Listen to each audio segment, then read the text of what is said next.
ఈ రోజే డౌన్లోడ్ చేయండి. మీ ఫేవరెట్ షోస్ చూడండి. అక్షయ్ తన పుట్టినరోజు నాడు అందరి ముందుకు వస్తున్నట్టు ఇందులో రాసి లేదు పెద్దవాడు గారు.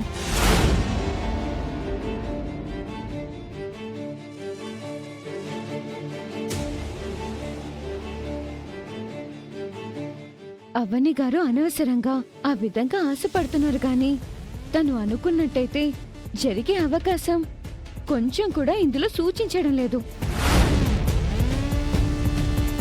అవని గారు ఇక ఆశలను వదులుకోవడం మంచిది. అర్చన,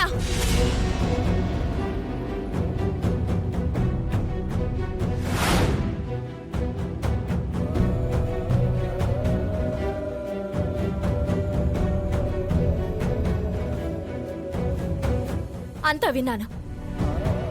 ఎందుకు అబద్ధం చెప్తున్నావు? నేను అబద్ధం చెప్పడం లేదు మేడం. ఇందులో ఏముందో అదే చెప్తున్నాను. లేదు, నువ్వు అబద్ధం చెప్తున్నావు. నిన్ను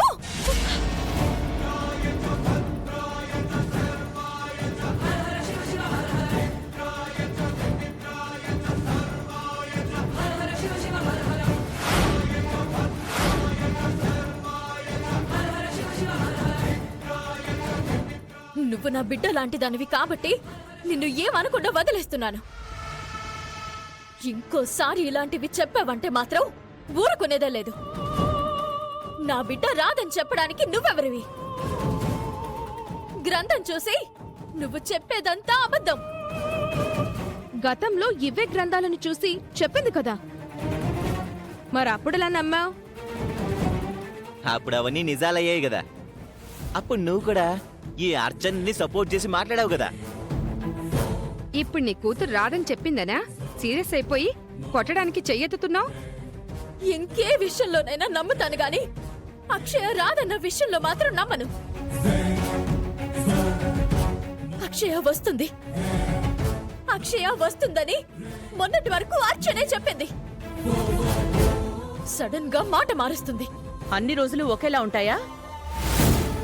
గ్రహాలు జాతకాలు ఒక్కో రోజు ఒక్కోలా ఉంటాయి, మారుతూ ఉంటాయి.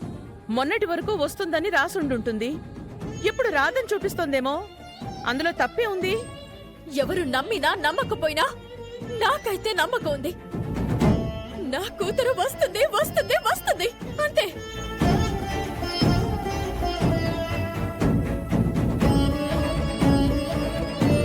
తన పేగు తెంచుకుని పుట్టిన బిడ్డ గురించి తనకు తెలియకుండా ఇంకెవరికి తెలుస్తుంది?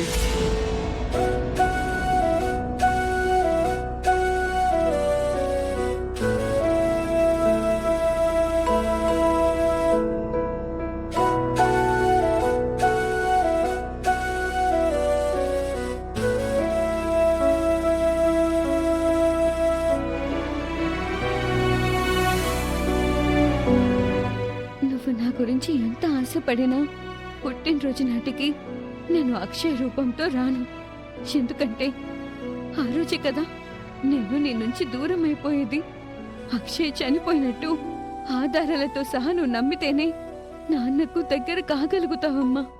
మీరు దగ్గర కావడం కోసం నేను దూరం అవుతున్నాను.